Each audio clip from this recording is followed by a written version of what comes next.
जटेरी धाम ब्रज की प्राकृतिक स्वरम्य छटा को बिखेरतो शांत और बड़ो स्वरम्य वातावरण को स्थल, जहाँ श्री राधा हसन बिहारी जी विराजे, जहाँ पे तटीय स्थान के संत भगवान बहुत सुंदर ठाकुर जी की सेवा करें। रोजीना सांझ और सुबह जहाँ पे विविध वाद्य यंत्रते ठाकुर जी के पद गायन हो में ऐसो शांत वातावरण ते ओतप्रोत, जहाँ गंधमादन पर्वत है, जहाँ सनकादिक ऋषिन को नारद जी से मिलन स्थल है, ऐसो स्वरम्य ये देखो कैसी सुंदर कुटिया साधुन की बनी भई है। पूरे या जटेरी धाम के क्षेत्र में रज जो है वो बिखरी भई है, ब्रज की रज जाको रेती कहे हैं, ऐसी रेती पूरे स्वरम्य वातावरण में बिखरी भई है।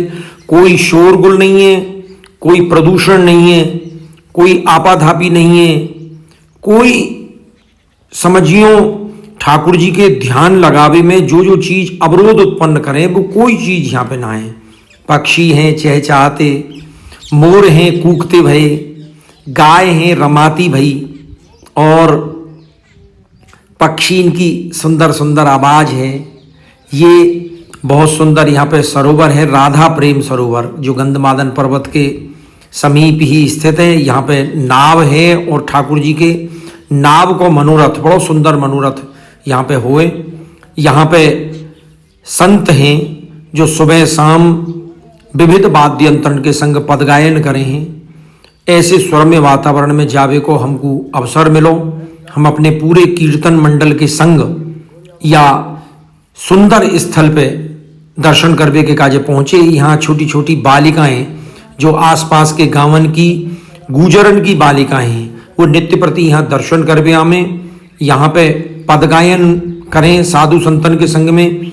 ये देखो सुंदर अंदर प्रवेश को द्वार है या जटेरी धाम में, जहाँ लता पता कुंज निकुंजन को ऐसो स्वरम्य स्थल जो आपने दूसरी जगह अन्यत्र देखो नहीं होगा, ऐसो सुंदर स्थल है। और ब्रज के अगर मूल स्वरूप को कहीं देखना है तो वो मूल स्वरूप यही दिखाई दे सके है। श्री राधा हसन बिहारी जो वृंदावन के तटीय स्थान के जो संत हैं उनके द्वारा सेव्य स्थल है। और ये स्थल कामवन और डीग के बीच में एक जगह है खो, वह खो गांव के पास ये स्थल है जहाँ श्री राधा हसन बिहारी विराजे। और या स्थल पे पहुँचवे के काजे आपको सबसे पहले बरसानाते अगर आप आएंगे तो पहले काम बनाना पड़ेगा और काम बनते खो जाना पड़ेगा। और अगर आप गोवर्धन ते आएंगे तो गोवर्धन ते आके आपको पहले डीग और डीग ते फिर खो जाना पड़ेगा।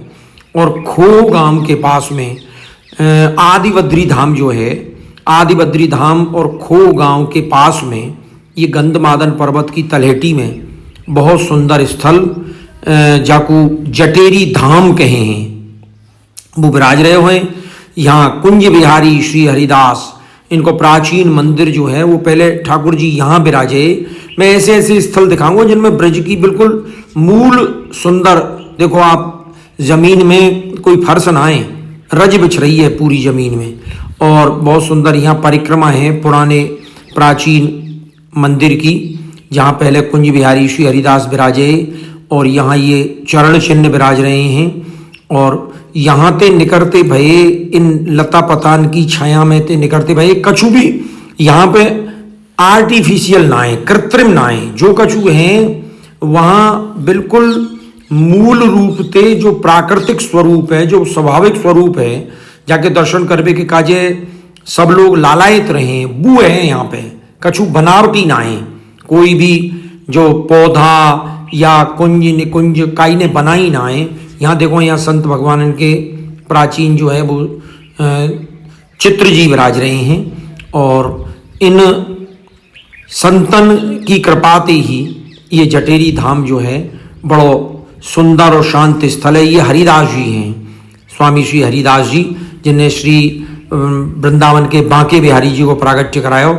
ये ब्रज की वो बालिकाएं हैं, गोपी हैं, छोटी छोटी बालिकाएं हैं जो रोजाना यहाँ पे ठाकुर जी को भजन कीर्तन करवे सुबह संध्या में साधु ते जब में मिलो तो उनने मुख बतायो। और ये देखो ये ऊपर गंधमादन पर्वत के काजे सीढ़ी जा रही हैं, ये सीधी सीढ़ी चढ़ के ऊपर गंधमादन पर्वत पे मैं आपको लेके चलूंगा, जहाँ सनत, सनंदन, सनातन और सनत कुमार ये चारों जो सनकादिक जो ऋषि हैं उनको नारद जी ते मिलन भयो।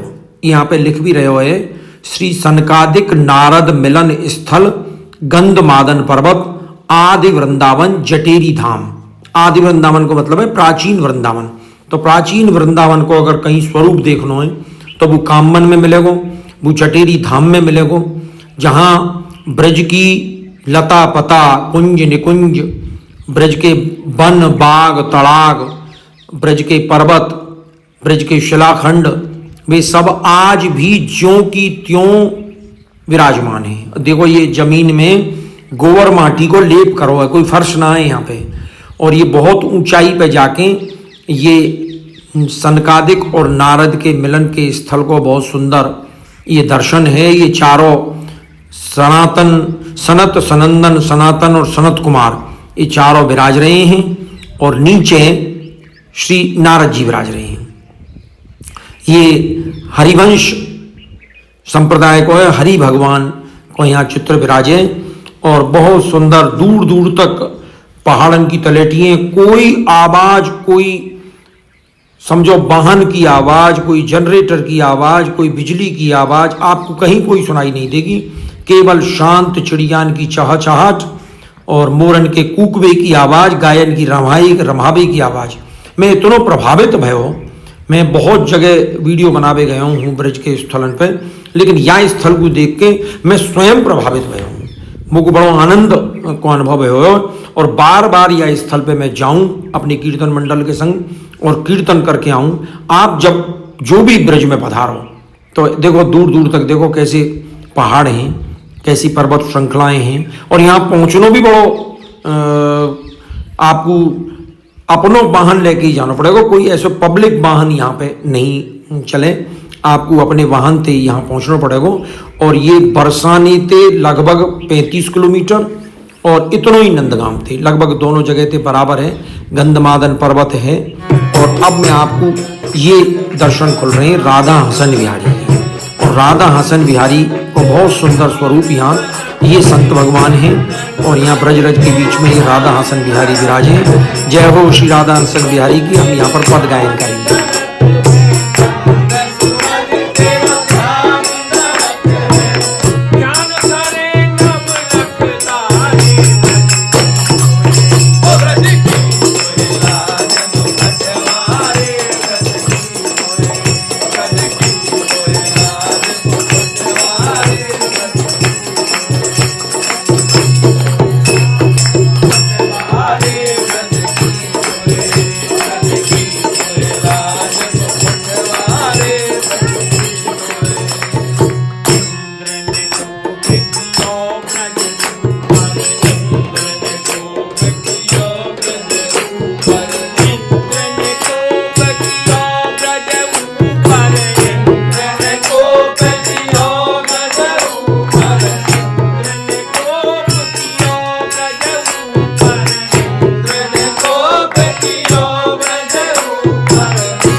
की जय। शाबाश है बंसी वाले, शाबाश है।